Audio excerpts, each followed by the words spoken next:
can do. I want you to get information. I want you to get information in late game zones. I want you to understand where teams are, where they're playing, and then 2, I want you to identify game plans. I want you to understand based off of your information. I want you to understand based off of your information, understand the enemy team's game plan. So and then from there, from their game plan, I want you to formulate your game plan. You don't want to set up your plan without considering opponents' plans. Okay. For this session, goals. Do you want to learn how to navigate endgame better, especially when approaching high plat, low diamond, as that's where I start to struggle. Awesome. I actually feel like I'm really, really, really good at navigating endgames. So I feel like this will be a really conducive session. And we'll focus. Okay. Stats, I have this pulled up. Apex is my first FPS movie. Concepts of FPS games. What clips I'm making. What experience do you have in FPS games going into this? So my first FPS was Counter-Strike, and then I've played around with. I love working with people who play Counter-Strike. So nice. I've played a bit of Val, but not very seriously. I've played Overwatch a bit, but again, not too seriously. And I've played R6 for a while. I've played. There's probably one more big one that I'm missing, but I think that's enough. You have a very broad experience, mostly in Counter-Strike. Yeah. Okay. I would say Apex is one of my first games with a higher time to kill, though, because a lot of the times the shooters I were playing had a lot of like one-shot headshot mechanics. I feel like the market in general is also just like that. Yes. Also, like most games are just really low. Yeah. I'm really just saying I haven't played COD. Fair. Looking at your stats are pretty fucking good. Not gonna lie, especially for like the amount of time, like your level and shit like that. Got 1.5 global KD. Pretty. I can tell that you're an experienced player, or that you're an experienced FPS like player. So this will be a lot. The session will probably be a lot less mechanics, a lot more Apex specific game. I mean, part of the reason I chose this one is because this was a game I'm really autopiloting on, but I feel like that also shows like very base underlying habits I have, and like definitely very like 2 brain cells connecting decision making instead of like actively thinking about things more, kind of that type of deal. Yeah, I totally understand that. You're in plat 3. Are you solo queuing, duo queuing? I think this was a random duo queue one night with a friend. Okay, but at this point, I wasn't fully dedicated to like climbing to diamond. Okay, you were just playing. I think this was. Yeah. I think this was just like a week or 2 left in ranked. I don't really care about where I am. Let's just play. That's fair. That's honestly one of the best ways to learn in ranked. I'm not gonna lie to you. Like not having to worry about your like not worrying about your number going up or whatever. Just playing in the environment to get situated in the environment is actually a really good way to. Okay, so this ring, from what I can tell, is going to close around staging. It probably closes. This ring, what I've seen, is probably going to close on the bridge. Yes. I think. Oh wait, it does. Damn, I'm good at my job. This ring closes on the bridge here. So basically, one of the biggest things about endgames is knowing how to play the ring. Bigger? No. Here, I want. There we go. So the zone, you have to identify if your team wants to play center or edge. Center, right? Yeah, center or edge here. What do you think your team comp is best suited for? Like actually, hang on. Let me rephrase that question. What makes a team want to play center zone rather than edge zone? I feel like if a team has stronger rotate tools, they're fine playing edge because they can get a reposition if they need to a stronger area, whereas center is if you have tools to hold and secure a lot stronger. So Rampart would be happy if you're playing closer to center, but the rotate aspect doesn't mean you have to play edge, it just means you are enabled to. So I think based on the Rampart, our team comp might be happier playing center, but we can play edge just fine. Okay. One of the biggest things about playing center is identifying where the ring's going to be. You don't have any recon, so unless you're really fucking good at calling your rings, which I assume you're not, because you haven't pressed M a single time in 14 minutes, so no, you're not good at doing that. No one, I don't think your teammates called it either. Your team is basically infinitely more set up to play edge, and edge and edge in current Apex Legends is way stronger than playing center of zone, because playing center of zone, if you fight one team, and like even if you win this trade, you get thirded by edge. It's a lot stronger to be the team on the edge rather than the. Part of what I've noticed is that if we identify a god spot, and we take it too early, then we're just gonna get pushed off by a lot of teams holding hands because they also recognize it's God spot. Maybe it's kind of situational, but like it depends on how good you have to know why it's a god spot in my opinion to actually like hold it. You have to play the god spot to its strengths and prevent people from exploiting its weaknesses. So for example, one of the examples I actually like to use is, you know how in where Train Yard used to be, it's called Landslide now, I think. How there's like this like floating platform that has like zip lines like this, right? Like, this is a god spot, don't get me wrong. But this god spot also has its weaknesses in that there's no side cover. There's no side cover and there's no roof. So this makes you guys extremely susceptible to grenades, gibby ults, and just things like that in general. Yeah. So you don't want to play this spot if you don't have any way of like fixing those weaknesses. Like, if you don't have a Watson, you don't have a Gibraltar, you don't have anything like that, you don't want to play up here, because this puts you as the center of attention.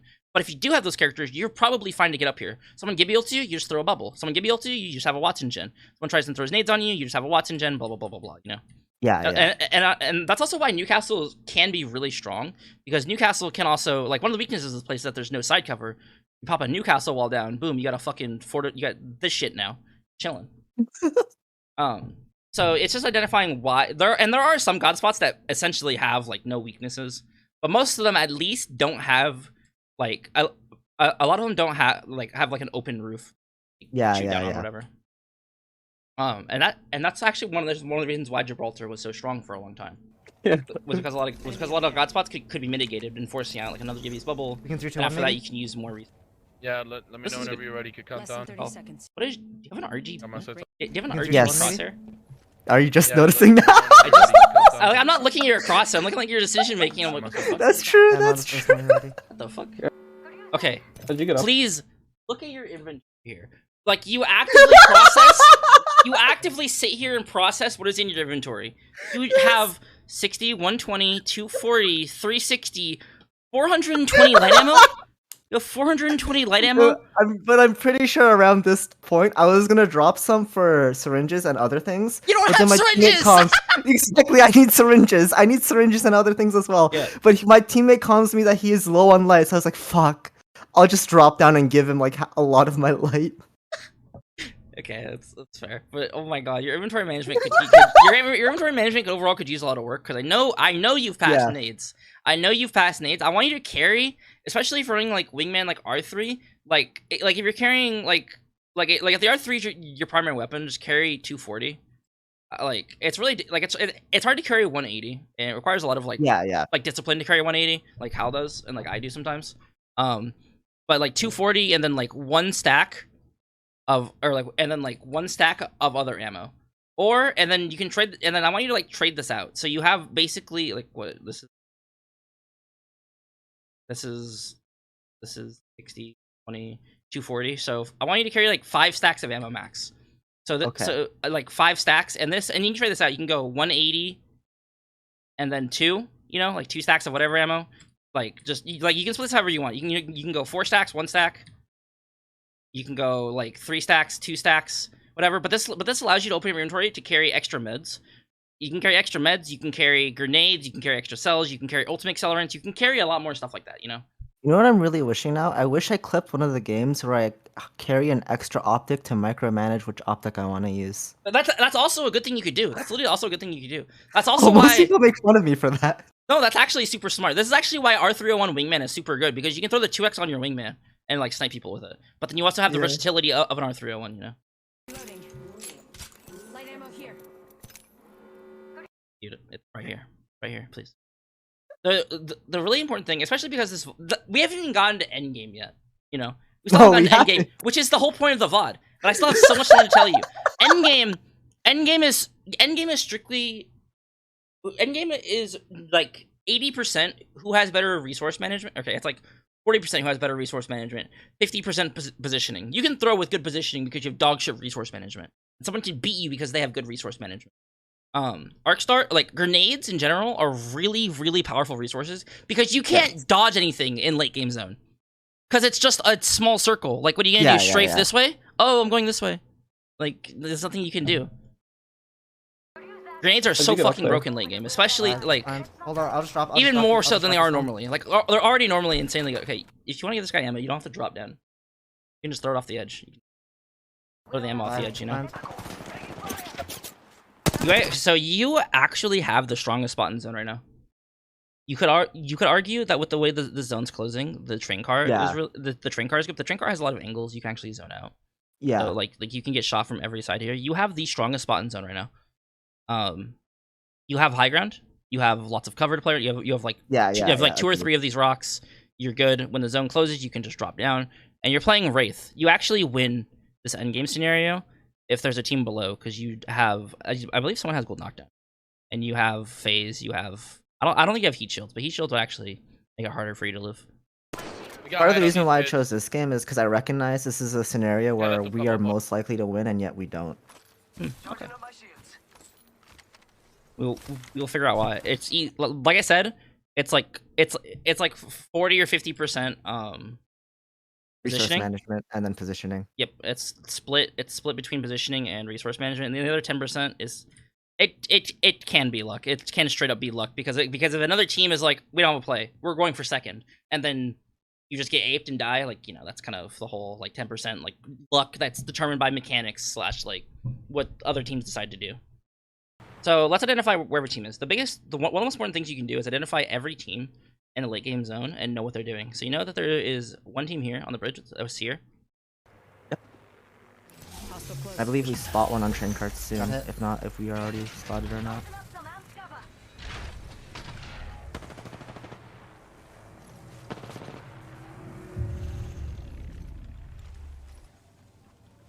Yeah, if there's one guy in here, if there's one, yeah, there's Bloodhound over here.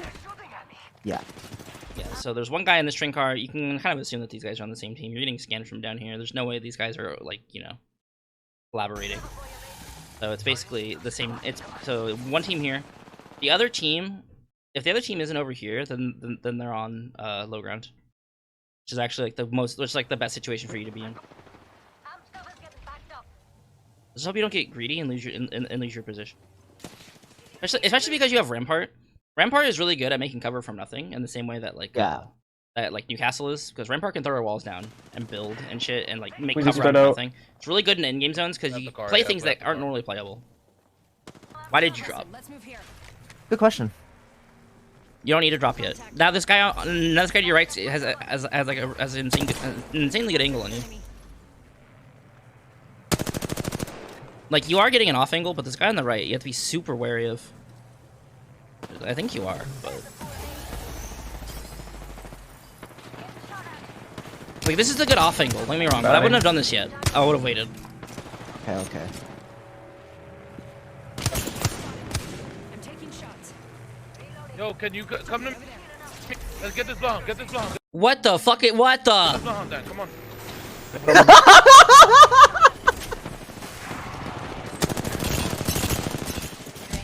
I mean, like that wasn't like the worst play in the world, I guess.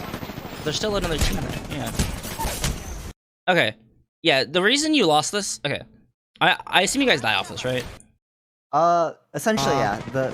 Our Octane itself, so if he survives until second, but we die off this essentially slowly. Top one. Yeah, this was a pretty like free like first place. Do you have bats? I'm out of bats. On you. So you guys are fighting, and then he drops down and lives. I mean, it's hard even to live like that. Which one of us have self? Is it the Octane? I don't know. It's the Octane. It's the Octane. Yes. Bailed out by the fucking gold knockdown. Let's go. Okay. Yep.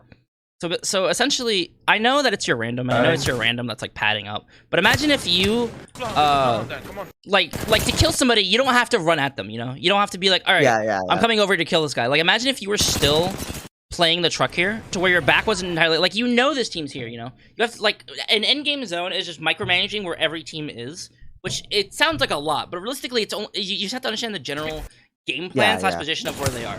Like, perfect, that was perfect. On ADS. Enemy spotted.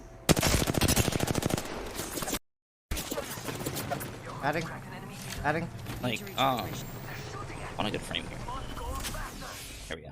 So you know this team's right here, and it's basically it's basically your job to either stop this team from coming up here or let the team come up here and fight this other team, you know, or like just punish them in general for trying to do this. Yeah. Like going here, being the first to fight here obviously sucks. It's your teammate who made the decision to do it. But also reinforcing your teammates, reinforcing your teammates' decisions while not putting yourself in an like an exposed position is like the smartest thing you could do. Because if someone's like, go kill this guy, and it's not necessarily always the smartest thing to push up with them. It's always smart to have like a back angle. Like imagine even like I don't think this was. Imagine if you were like playing like this truck here and played small. Yeah. Like if you were on this truck here and this team zips up, they're gonna look over here and be like, oh shit, over here. Then they're gonna walk this way, and then you have this back angle here that you can play, and maybe you can even take this as well. You know, like you have the ability, like this was just a positioning issue of putting yourself way too out in the open in a final zone. Like like in a final zone, you either want to be the one to command everybody what they're doing, which is typically from a power position. So like if the zone like this team up here, if this team was up here and in here, this team could have the power to enforce everybody to tell them what to do. Because they could be like, hey, we're holding this position, you can't fuck with us, you can't do anything, you know. Or if you walk out, we're gonna shoot you. If you do this, we're gonna shoot you, you know. Like it's just understanding like the general idea of the game plan of what people are gonna do.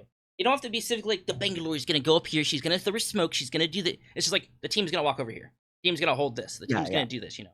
And it does matter to some degree. Like you have to understand what characters can do. Like if there's a Gibraltar, you're like, oh, he's gonna give you. If there's a Caustic, he's gonna Caustic ult us in final zone. You know, and your decisions are either have to be don't get Caustic ulted or stop him from Caustic ulting. And in a situation where there's multiple teams alive, in endgame zone, it's either you control everybody and tell them what to do, and make them do things, or you have to not be the person to get shot first. You have to be the team that isn't shown out first. And if you are forced to be this team because of positioning or whatever, like if the zone just fucks you, and you're like, well, we just have to like play for second. Like this is that's still the best thing you can do here, you know. But you don't have to play for second here. You guys can play for first here pretty effectively because you have Rampart.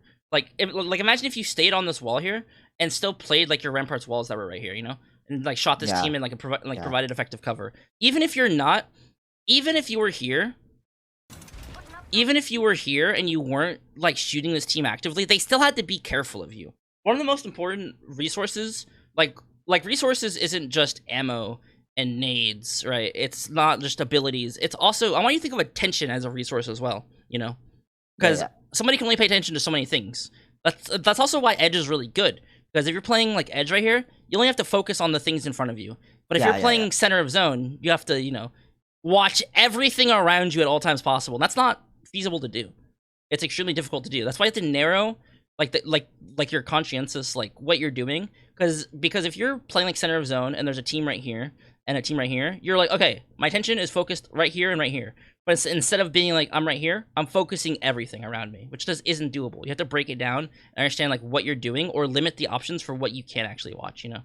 Okay. So in endgame zones, especially when you have like a random, whatever, when you have a random that's gonna do whatever the fuck they want to do, I want you to make it your goal personally to say, I'm going to stop this team from doing this. Or I'm going to try and stop this team from doing this, or I'm going to distract this team. You know? Because if you set your goal up, because your random and your friend are already like, hey, fuck this team. We're shooting this team. We're already shooting this team. We're already getting their attention. Whatever. You don't want to invest all of your resources into one team. Because if you invest all your resources in one team, that makes the other team be like, hey, they used all the resources. Let's just go like fight. Like they already used Gibby Bubble. They already used like they're old. They already like everything. You know. And make sure that you individually are doing something that if two people are shooting like this one team, is a third person really gonna add a lot when there's a whole last another team, you know? Yeah. Like micromanage the ability to like decide what you should be doing individually, especially like and I do this a lot. Being independent is super important as well in in-game scenarios, because sometimes like if your team is like, yo, let's just double send this, or like let's all send this Bloodhound, and you're like, I'm gonna play my life. Like you guys are both knocked. I'm gonna sit here and just kind of chill, relax, you know, do whatever I can. Let's imagine the situation like goes out the same way again, but you're still like up here, and all the teams drop down, and you're like, oh, you can just be Wraith on a height because the zone ends right here. Yeah, yeah. You can just do like there are so many ways this could have played out if you weren't just like playing with the intention of like losing like really good positioning. Positioning again, like this, like if you go like 45, 45, 10, whatever, right? You guys like you can say the 10 here was because of your teammate just deciding to do that. But you could have also played for you guys got super lucky. Like in the same way you guys got lucky because of gold knockdown. Like gold knockdown also contributed to this 10 and you guys getting second. But like the positioning on your behalf could have gotten you second without this gold knockdown. Like imagine you didn't have this gold knockdown, you could have gotten second by living. You could have gotten first by third partying, but like positioning and shit like that is super important. Like taking the train car isn't a bad idea, but dying for it was like the worst idea possible, Like here, I think in that situation also I should prioritize my rotate to my team instead of trying to hit the Bloodhound. Yeah, you either like you gotta I tried to shoot him with no cover near me at all. Yeah, because you like left the truck too, and it's just like like the Bangalore first clears like that, so it's like look at nobody looking right here. Like imagine if you were right there to kill that Bangalore, or I mean she got knocked to ring, but Stay up. or I think You have bats? I'm out of bats. Whatever. It's just like staying like if you stayed alive here, like this team fight could have gone so much differently. We'll go ahead and analyze this. There's a short clip after. Yeah, we'll go ahead and analyze this endgame too. I don't have health yet. 71. Someone here? This is a personal thing. I really hate playing these trucks. I feel like These trucks are fucking awful. These trucks are like a last resort. Okay. Oh, where's the clips? All the information you can. Sorry. I basically I'll be right back. Yeah, I just want to. Nothing really happens in that game until then. This is perfect. This is actually perfect. Okay. So you guys are vaulting. Ring closes. I fucking hate this ring. This ring sucks ass. This ring is basically determined on who can tuck here really hard or who can play like the back spot really well. Yeah. I can tell that you're going to go. Well, I can see that you're obviously going to go to the truck. When you're vaulting, it's super important. Are you playing with the person that's vaulting? We are 3 stacked, but this is also our first day playing together. Okay. I mean, I just wouldn't be afraid to tell like where to go. I don't have health. Yeah. There's also this spot in the dome here that you can play. This is basically this is the classic like 50-50 Valkyl, Like, this is the classic we're landing somewhere, we don't have anywhere to play, we have to do something. Or it's like you have to play like a spot that's really hard, that's really like map knowledge to play. There's a team so you guys play here to decide to land on the truck. I mean, it's really difficult to figure out a place to go with this 71. because there's basically a team everywhere. There's 8 teams alive still, round 4. There's like a team here, gonna rotate up this way. There's a team like out the ring of dome. Like outer edge of dome. Yeah, there's a team here, and there's a team back here. That's still like a bunch of other teams. There's probably more teams in lava, I would imagine. I don't really know, but I would just take a good guess. Slightly more context in this clip is that we were holding a building in lava and we were getting pushed and didn't like it, so that's why we Velculted. That's that's fair. Like so, one team here, one team here. I would imagine there's a team here probably playing for the rotate. So 3, 4, probably like some other teams here. There is a rat, so So this is probably my best guess as to where the spread of people are. So your best bet is to either try, because you can't play like any of this. This just gets you killed. You either have to lay rotate into this. Maybe the Valkyl overall was just a bad idea, but I can't really give a good like estimation of that. But so we're just gonna assume, for the sake of this VOD review, we're going to just look at this and base it off of the Valkyl itself and where to land. Where you land is kind of guy is by himself. When you go to 50-50 a team, you have to do 2 things. You have to either land on one guy, which can be this guy, or it can be like this guy. It can be whatever. I mean, the play of this clip isn't the Valkyl. But I still want to. Because even if it's your first day together, you can be like, oh, just land on this guy, land this guy, kill him. Yeah, it's still important for if you ever play Valkyrie as well. But like if you're gonna 50-50 somebody or try and land and play on something, you have to be pretty sure that you're not gonna get pushed out. Someone here, I imagine like my best. I haven't seen this clip yet. I watched a little bit of the last game before I VOD reviewed you, but my best guess that this team is gonna be really aggressive on you, and you're probably gonna get pinched by this team from Dome as well because they have a free angle on you here, and this team can just shoot down on you. I imagine that's what's gonna happen. You guys are gonna crumble and die. Looks like a duel. One of my dudes No, trio. Just get in now. Oh my god. That is the scariest position to ever take, by the way. Like, I knew that was gonna get a comment. Like, you know why this is bad, I was right? waiting. Yes. Okay, yeah. When you like Valkyrie in the middle of a bunch of teams, do not land on the roof. Land inside, take cover immediately. Don't do that. Oh my gosh.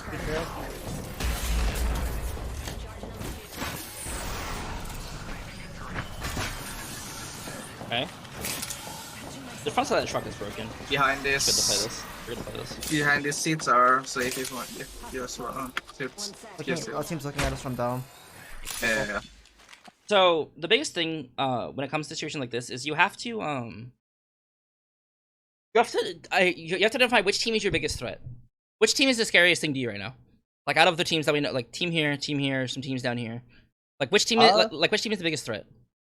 No, For me, at least, it was I wanted to get like rid of the team in the current orientation of the minimap on the left side. Yeah, on north side, this team. On north side, yeah. What I wanted to do was immediately get rid of that team. Yeah. So we tried to talk about it for a bit, but our brains are all fried, so we're not really talking about it. And then it was really awkward because by the time me and one of them decided it was good to push that spot, one of our other teammates knocked a person from a completely different team, and so our comms were a bit split at that point as well. Okay. I'll have to see how it comes down. But essentially, I just really want to take the spot of the team on the north side right now. Yeah, I agree. That's I the think only that thing is I'm thinking of. that is absolutely the smartest play. And just because an opportunity presents itself doesn't mean it's the best opportunity to take. You know, like even if you knock somebody on like this west team or whatever, it's still not really the best play to come kill this team because there's probably a team here. You're probably gonna get thirded. This team up here can like just walk over and like shoot you, but like this team from Dome can't really come over and walk over and shoot you because they're throwing the really good position. But this team doesn't have anybody contesting them. Like they have all this space free. They can walk over, do whatever they want. You know. That's why this team is really good to fight because they are in a god spot, and if you can utilize this, like the weakness of the god spot, you can probably take it.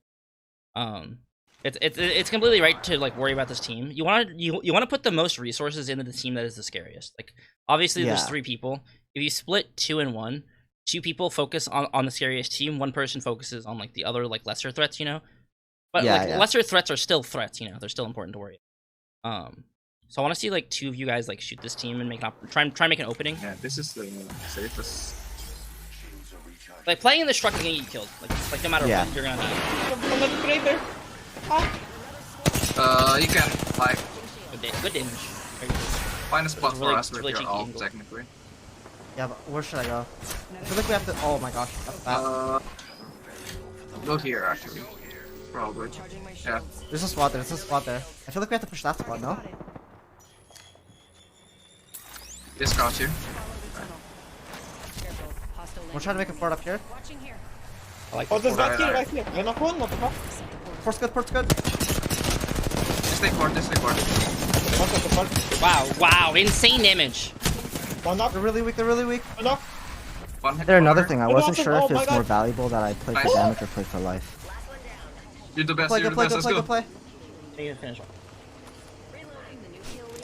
You guys? You might. No, look, I did not hear nothing. Yeah. We get through it. Just play your life. Can do them, get the shopper everywhere. Oh my. When you're in a situation where playing your life versus playing for damage, Go here. it's really the general rule of thumb is that when you want to play your life and not die is when there's multiple teams in the area. So if there's several teams in the area, because even if you don't manage to kill that team, if you get knocked, a third party becomes like 33% harder. Actually, I would even argue. Yeah. Like I would argue it's like 50% harder to kill a third party because they know somebody's down. They're like, oh shit, just ape that shit, you know. And there's overwhelming pressure. Yeah. But playing for damage is way better in a clean playing for damage is way better in a clean 3v3. Because when you inflict the most damage possible, your teammate can come in and clean it up a lot easier than they can. Because if there's multiple teams in the area and your teammate's like, I'm walking up, and then they get cracked, and you're like, I just did like 600 damage to them, but you're like, well, I can't walk up. I got cracked walking up. You know, it's like super. Okay. It's way better to play your life in situations where like just staying alive. Like staying alive is super important. Like the worst thing you could ever do when the third party is die. Like and also like in endgame zone. But focus on inflicting as much damage as possible when there's no possible way you're going to live also. Like if there's zero fucking way you're living, just do as much as you can. Do physically as much as possible. But there is certainly a way you like you were gonna live here. You could have gone back through portal. Yeah. Just stay core. Like again, your panics are, like you play cover here super well. You fight super well. You're really good at the game. One knock. They're really weak. One knock. One more here. Oh my god. Nice. Oh! And your teammate managed to clean up, but then you because your Caustic also died. How did your Caustic die? Your Caustic just walk out and get a fucking. Just stay core. Oh yeah, he just died. Yeah, he just died here. Yeah, your Caustic didn't play cover as well as you did. He played the angle as well as you did. One more here. Oh my god. I feel like in situations like this, my CS:GO brain shows more. You're the best. Where playing for life isn't really a concept in tac shooters. Yeah, because just because the time to kill is like super different. Like playing for your life is not really. You're just inflicting as much damage as possible. Space matters way more in that game than. Yeah, absolutely. I don't even know that much about CS:GO. I was mostly Valorant, but I know that's a way bigger. Both here actually. Like if you just didn't die here and you got an armor swap and then you're able to like hold the space while your teammate res or some shit, it would be so much better here. Yeah. This is just the concept of damage versus life, and it's like you are a super good player. You just have a lot more of like a knowing like how to play smart, like avoiding autopiloting. So what I want you to do is when you play the game in the future, like today, the next week, and over the course of the next month, whatever, I want you to try and like do things with intention. I want you to try and be like, I'm doing this for this reason specifically. And I said this to somebody else. Oh, I said this in a conversation I yesterday. I want you to do things with intention, even if the intention is wrong. Even if it's a bad intention or a bad decision, we can still like play off of that intention, you know, like we can be like, hey, this wasn't a good reason, here's why, and talk about all the factors that lead into it. I want you to do something with this with a specific reason, because that'll get you used to using your brain to make decisions on what to do, you know, like if you go like, okay, I want to do this, and then that leads into wanting to do this, and then that leads into wanting to do this. Like this is a super important like flowchart of how also open your map sometimes. The biggest thing from this entire lesson is to press M. That's it. Okay. I'll press M. I will press M. Class is over. But like do things with direct intention, because the biggest thing, even if you're not the shot caller, like you don't have to be the shot caller to like use your brain and make plays, because I want you to like 3 people following like one bad plan is better than 3 people following 3 good plans, you know? Yeah. Like, it's just super important for you to be able to set up a plan in situations where there is none. I want you, like, even, like, smaller things, like, even if your plan is, like, I'm gonna, like, kill this team, that's still a better plan than just being, like, I'm gonna sit here and... yeah, you know? I'm gonna look for syringes. If that's your plan, stick to the fucking plan. Look for some syringes. Don't... and I also want you to try and avoid tunnel visioning. I want you to be able to also be able to change the plan and have some flexibility. Like, I don't want to be like, I'm gonna kill this team, and someone's like, I just knocked like 2 on this team. You're like, nope, too bad. I plan on killing this team. You know, I want to be able to have flexibility in your plan, but still stick to the plan and like do that plan. You know. Okay. Just and later and like a future session, if you want to book again, we can analyze the plan you're doing and break down and analyze various plans and things like that using information you have and things like that. Just try and here's a 2-step thing you can do. I want you to, 1, like get information. I want you to understand in late game zones information about where teams are, what, and kind of actually hang on. I'll break this down into 3 steps actually. I want you to get information in late game zones. I want you to understand where teams are, where they're playing, and then 2, I want you to identify game plans. I want you to understand based off of your information. Understand the enemy team's game plan. I want you to understand, hey, this team, the information received is that they have caustic. So the game plan is that their game plan is that they're going to caustic ult, you know? Things like that. They have, for my information, they have Gibby. They're going to Gibby ult, they have a bubble, things like that. So and then from there, from their game plan, I want you to formulate your game plan. You don't want to set up your plan without considering opponents' plans. Because if you're like, let's go fight this team, but then the enemy's team plan is to third party you, who's probably going to win, unless there's a grave mistake. Yeah. So I want you to do this 3-step process in endgame zone, and just in general, but this is extremely emphasized in endgame zone.